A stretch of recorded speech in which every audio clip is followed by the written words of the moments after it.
Il-Prim Ministru saħaq li l-budget li jmiss se jissejjes fuq miżuri li jpoġġu lill-familja fiċ-ċentru għax qal li l-Istat għandu jkun ta' sosten għall-għażliet li tagħmel kull familja. Intervistat minn John Bandi, il-Prim Ministru elenka bosta għajnuniet li nataw lill-familji fosthom il-Children's Allowance li f'5 snin aktar mill-irdoppjat għal 90 miljun euro u l-In-Work Benefit li minn investiment ta' 4 miljuni żdied għal 16 miljun euro. Semma l-importanza tal-bilanċ bejn il-karriera u trobbija.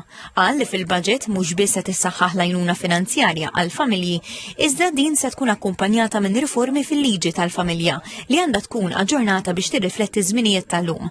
Ikkritika lill oppożizzjoni li votat kontra l-emendi fil-liġi tal-IVF minkejja li llum il-problema ta' nuqqas ta' fertilità hija diskussa b'mod miftuħ.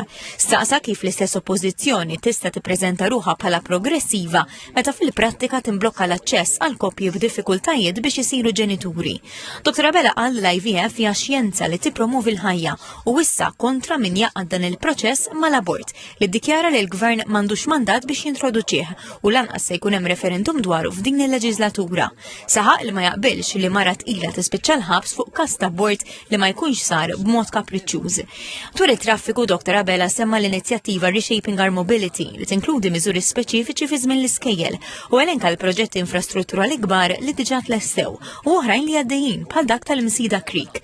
Dwar is-saħħa mentali il-mexxej Laburista qal li l-Gvern qed jimbotta bisħieħ biex jibda l-bini ta' sfer ġdid għas-saħħa mentali bi-Sweet Mater Day. Mistoqsi dwar il-proġett ta' Xlendi, il-Prim Ministru fissru bħala gofwis għaliex qal li jeqret iżbuħija naturali ta' dan il-post.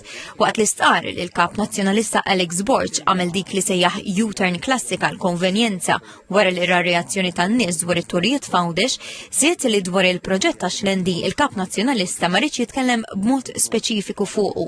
Argumenta li l-industrija tal-kostruzzjoni trid titnebbaħ mis-sostenibilità u spjega kif l-awtorità tal-ippjanar trid tara qatt ta' kriterji fosthom id-diversi policies u l-estetika meta tiġi biex tiddeċidi dwar l-applikazzjonijiet tal-proġetti.